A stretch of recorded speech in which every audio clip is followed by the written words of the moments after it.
Kaitlyn is fully bilingual in Spanish, and for her service project, she worked with immigrants, helping them receive the proper documentation to become citizens.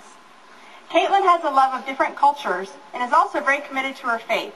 She has been a member of our campus ministry each year and works as a counselor at a Bible camp each summer. What strikes me most about Kaitlyn is that she's very in tune and engaged with others.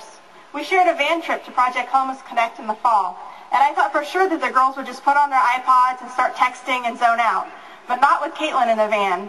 Her amazing stories and her brain teasers kept us all mentally focused, and we were all engaged in the car, which just showed me that she's truly a natural leader. So ladies and gentlemen, Kaitlyn Leibador.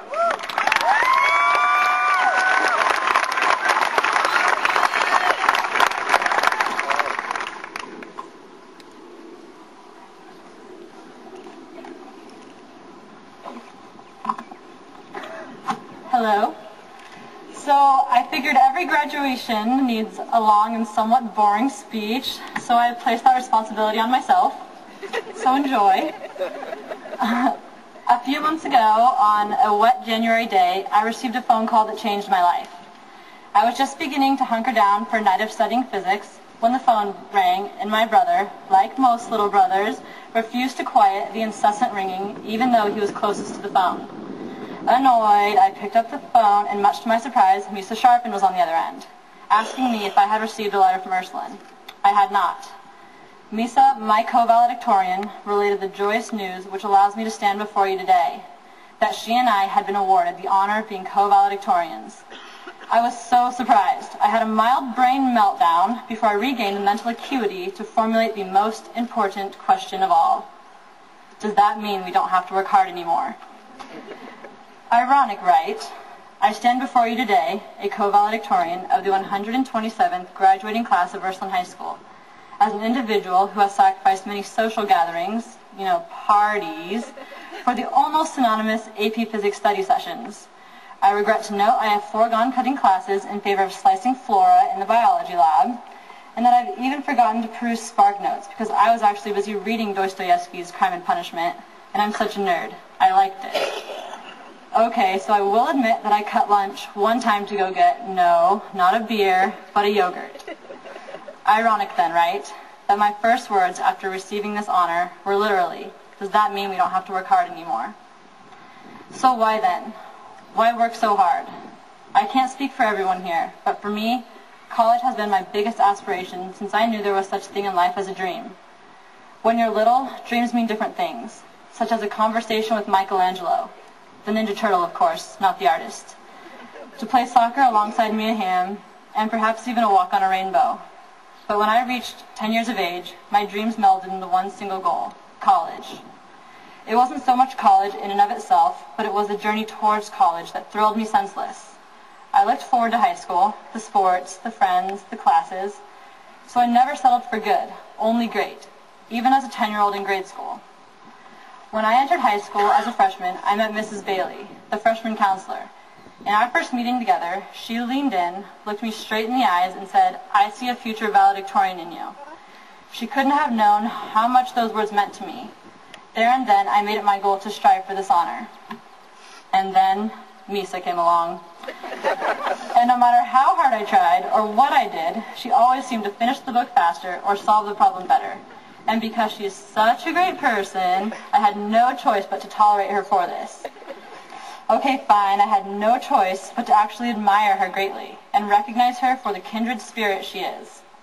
Misa's talents motivated me to reach my highest potential as a student, and I thrived on the challenge. After freshman year, however, my eyes were opened to a much more universal truth, that while the intelligence of some of my peers was challenging me to become a better student, each of my peers were teaching me other lessons fundamental to the definition of success in life. These other lessons shifted the focus of what I should strive for in life. Each of you, my friends, has challenged me to become a better person as a whole. I have learned to be a good friend from your gift of friendship. I have learned to love from being cared for by you.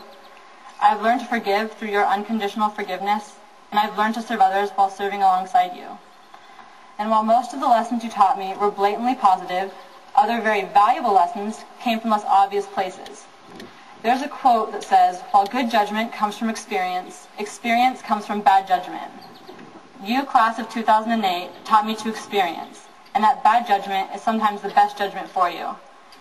You demonstrated to me that mastering block dude on the calculator was a truly accomplishing feat, even if it meant getting a B on your next trig exam. You skillfully helped me master the art of avoiding trouble at all doors and turns on a liturgy day when our skirts were not 4 inches above our knees, just so we could all look a little bit cuter. Other lessons, well, perhaps not quite suitable for this speech, but I think you all get the point.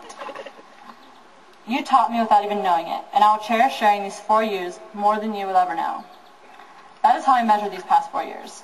Part by my educational success, but an even greater part by your impact on me, and I bet you didn't even know it. So it was not I who should be receiving the credit of co-valedictorian up here today, but all of you for helping me get here. Now, standing before you today, I could talk about the championship games our athletic teams have conquered, or the AP exams we struggled through, or even the retreats we participated in, but I'm not going to, because we were all there. We know who won the game, we know what score we received on the exam, and we know which fruit and fruit salad is the best. Go pineapple. I believe what leaves the marks of high school on each of us is not these events, but rather the perpetual impact and legacy we've left within each other. 4 years ago, as we strolled gallantly into the realms of our respective, private, single-gender, Catholic institutions, I'm sure that the only place many of us wanted to be was not with each other. Today, however, I know that I could not be more blessed than to move this tassel, symbolizing the journey we have taken together and our exciting futures ahead with any other group of people.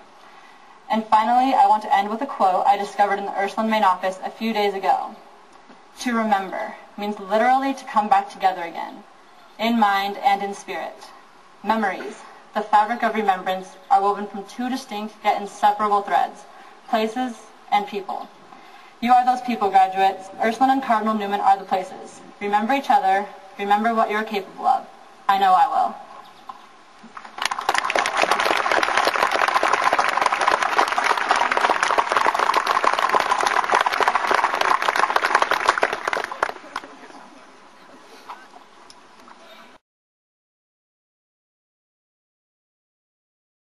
Girl Award is the most prestigious award presented to a graduating senior at Ursuline.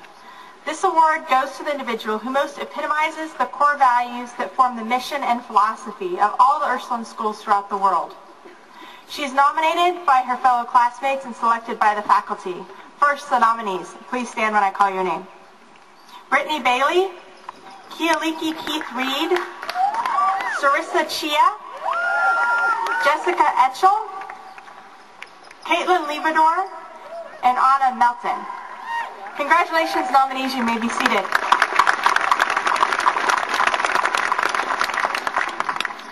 About this year's winner, her fellow students have said, "She's the kindest girl I know. She is always there for others in their times of need. She helps anyone she can. She's super nice. She always has a genuine smile on her face and never says anything derogatory or gossips. She is deeply spiritual." The student has said of herself that she feels that she has become part of the Ursuline family and is honored to be part of the sisterhood both of Ursuline and of her soccer team. She says she loved the ring ceremony and how it bonded her to her classmates, and she loves to look down at her hand and see her class ring. This student was also nominated for the Spirit of St. Angela Award her freshman, sophomore, and junior years. I'm honored to present this year's Ursuline Girl Award to Kaitlyn Libador.